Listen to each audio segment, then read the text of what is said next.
Mary Papa, come to you. Bible achim chung bang. Chorol aina quang chung a, tôi đỡ na khe a chua.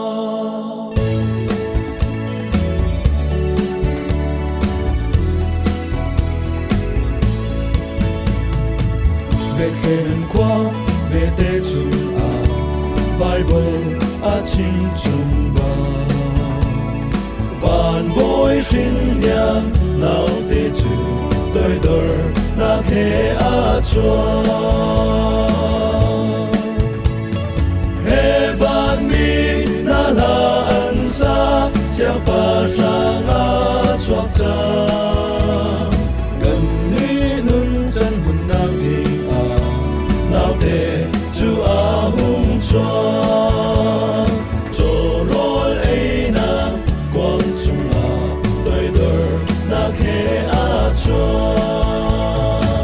Tu khal hani zan dai ni ma, a cheu ngai ni ar fi an hu.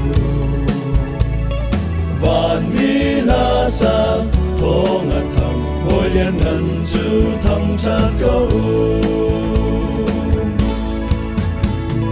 Heaven mi na la an sa, siang pa sang a chuak chang.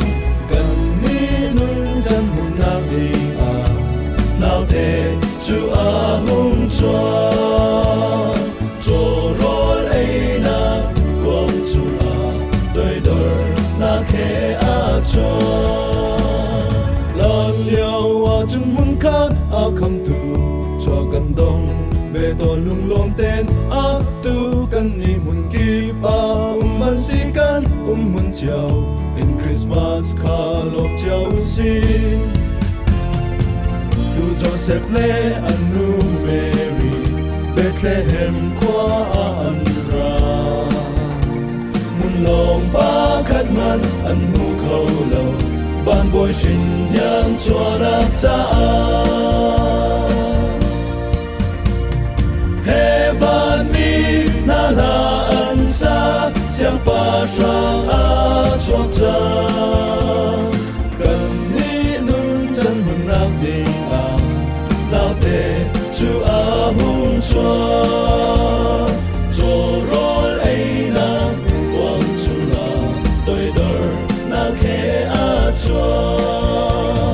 Lan liao a chung mun khat a kham tu, cho gần đông về đón lung lom tên a tu kan hi mun ki pa man si kan mun chiao in Christmas kha lom chiao si.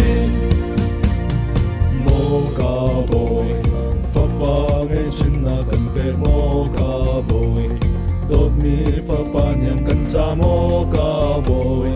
Kan cha a kham nak ser tu le dot na boy na si. Mo ka boy fa pa ngai chin na kan pe mo ka boy, dot mi fa pa nyam kan cha mo ka boy.